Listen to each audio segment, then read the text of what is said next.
Mr. Speaker, the report and the notes was given to the Vice Chair yesterday, who was chairing meetings. I didn't want to go into the internal workings of the committee, but the chair was not there when these things were happening. So his vice, who was chairing the committee, received both the notes but also received the report. Mr. Speaker, this is the report.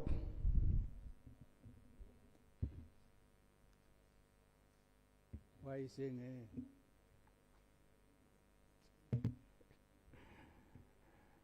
Background.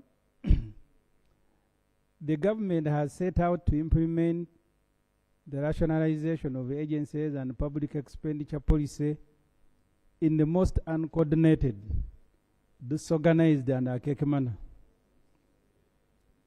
7 months into the 2024-25 financial year, several previously provided services by closed agencies remain unassigned. Some of these agencies used to collect fees, non-tax revenue, for the government. Closing them is a double loss for the country. Not only are essential services no longer being provided, the government is also losing out on crucial revenue. The agencies were summarily closed before ministries and bodies supposed to take over their functions were ready to do so. In some cases, Ministry of Public Service, the main sponsor of rationalization, is yet to approve new staff structures. Some of the staff for the closed agencies stopped receiving salaries in December. Their fate remains unknown and may struggle taking their children to school this term. This human-induced suffering, similar to the Kitez landfill catastrophe of last year, is playing out in many agencies. The money, budgets, EU Parliament appropriated for agencies in May 2024 for service delivery remain unutilized because of the break in service provision occasioned by this unplanned transition. Everybody knows that the NRM is allergic to orderly and peaceful transfer of power. What maybe we didn't know is that this organization is the way they work. This is because all decisions are made by one man and offloaded on two others for implementation. Sometimes the implementers don't know what he wants and they cannot easily access him for clarification. This motion by 40-year-old Honorable Henry Musasi Zalganyira, born February 25, 1981, about a month into Mr. Museveni's Luwero War, is another evidence of what we are talking about, as you will see later. Areas of dissent. I like cheering. When you are cheering and I am reading, I like it. Areas of dissent. Non-compliance with the law, piecemeal implementation, disorganized transition, misinformation, misleading to Parliament. Non-compliance with the law. The motion by Honorable Musasi, tabled in Parliament on December 19, 2024, is asking you to casually move huge sums of taxpayers' money across entities in total disregard of Article 156 of the Constitution and Public Finance Management Act. Section 15 of the Public Finance Management Act states, after approval of the annual budget by Parliament, the Secretary to Treasury shall issue the annual cash flow plan of government based on the procurement plans, work plans, and recruitment plans approved by Parliament. I have underlined the word approved by Parliament.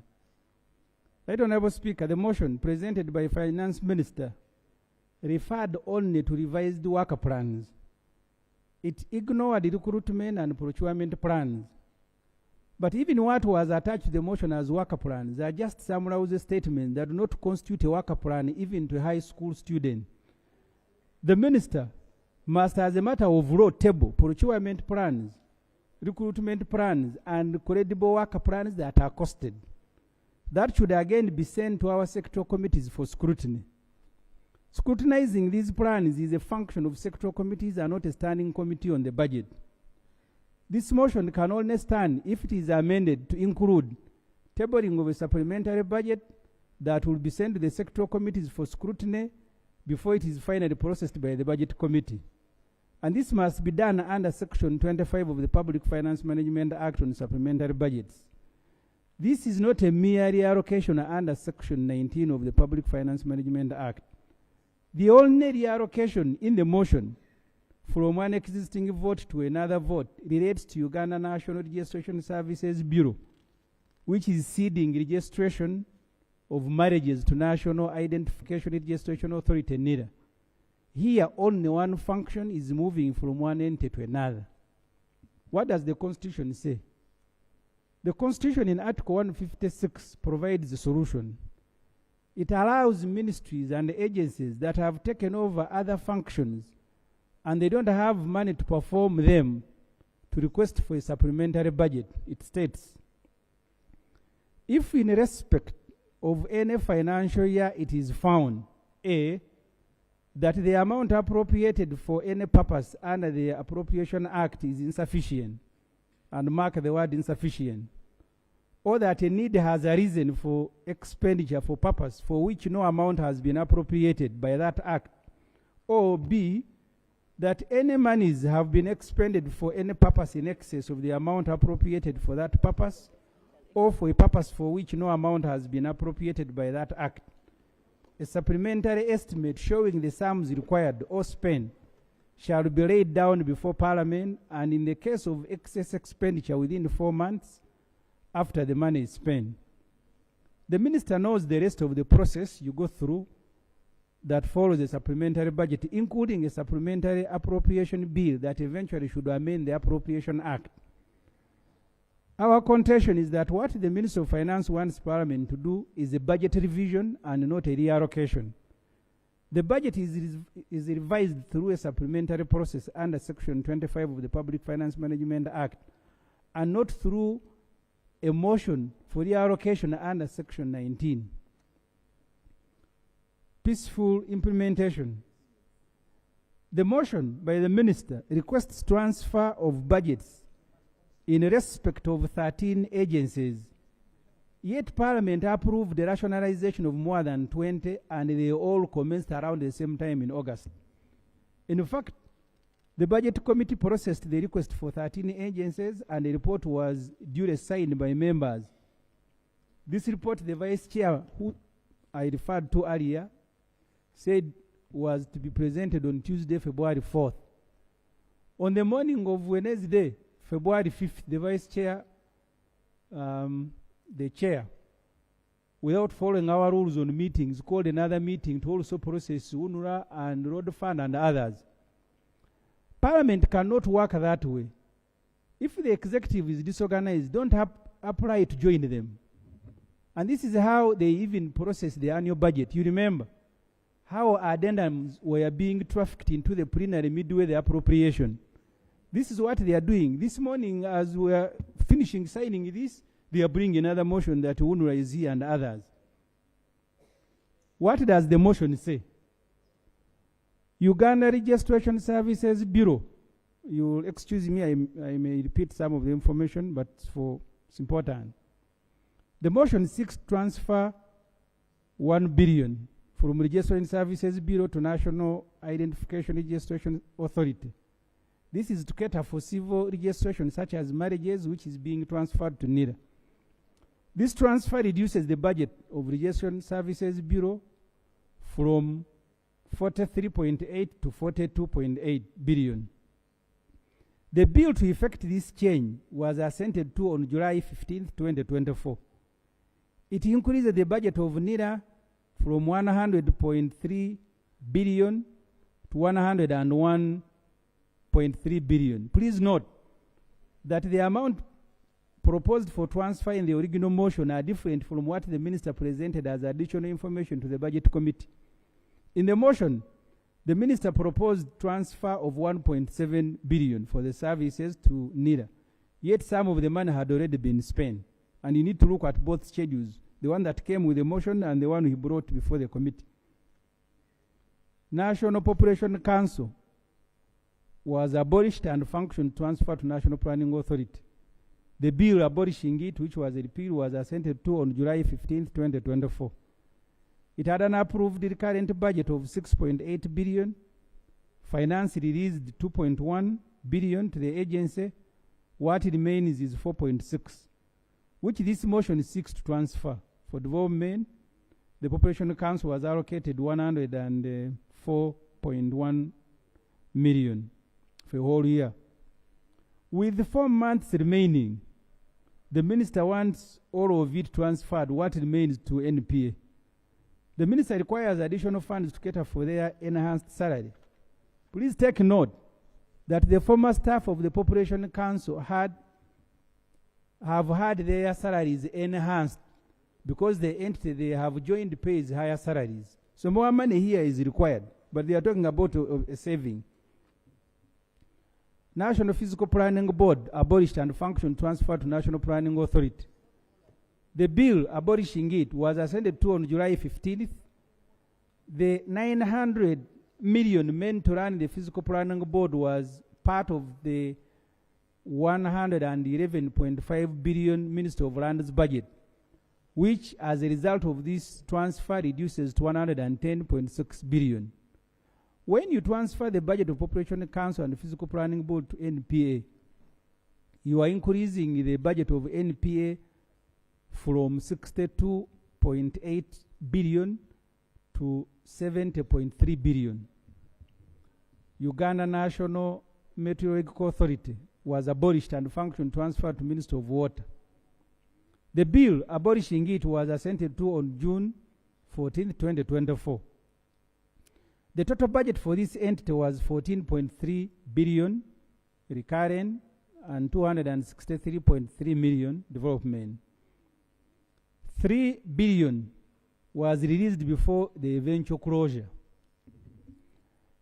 The 11 billion point 3 was not released, from which the finance now wants to transfer part of it, 6.9, to Ministry of Water.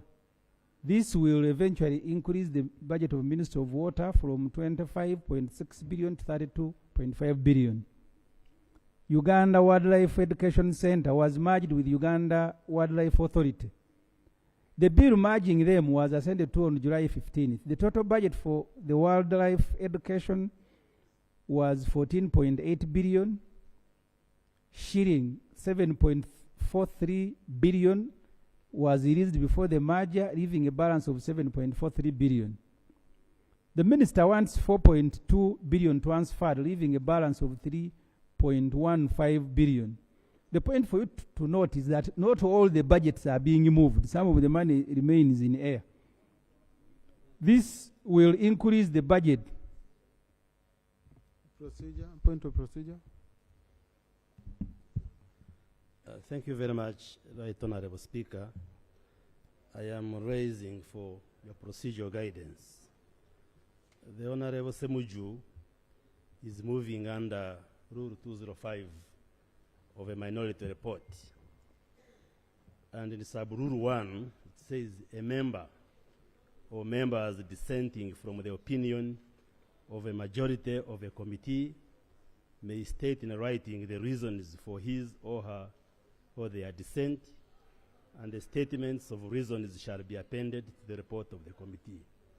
My understanding is that what is envisaged is that a member reads the majority report and disagrees with some of the recommendations being made, and then you give reasons. So may I seek your guidance on whether minority reports should now be voluminous reports, meandering all over, criticizing the motion by the minister, the way the Honorable Ssemujju is saying. So my guidance I'm seeking what I'm requesting is for you to guide the House, including Honorable Ssemujju, for members to stick to what the rule requires, not take us into a fish expedition of very many things which are not in the rules.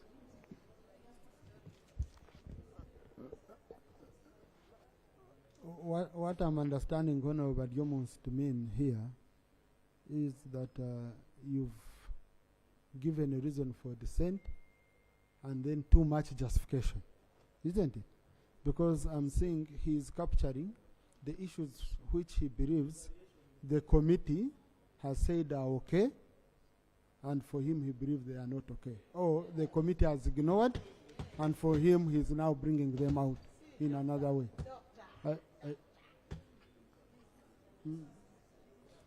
Yeah, that Ssemujju's style, you know, and the problem with the reports, yeah. So let's do it quickly. We finish. I hope you're not now going on about Yomun's also. No, because I can see how you're looking at him. Mr. Speaker, I have no intention, because he's my friend. When he was arrested, I even visited him. I really have no intention. He claimed to have brought you slippers, Honorable Yomun's. So the problem was the size. Point of order. Right, Honorable Speaker. The Honorable Ssemujju, in order to keep repeating, visiting me, when he actually came empty-handed without any food.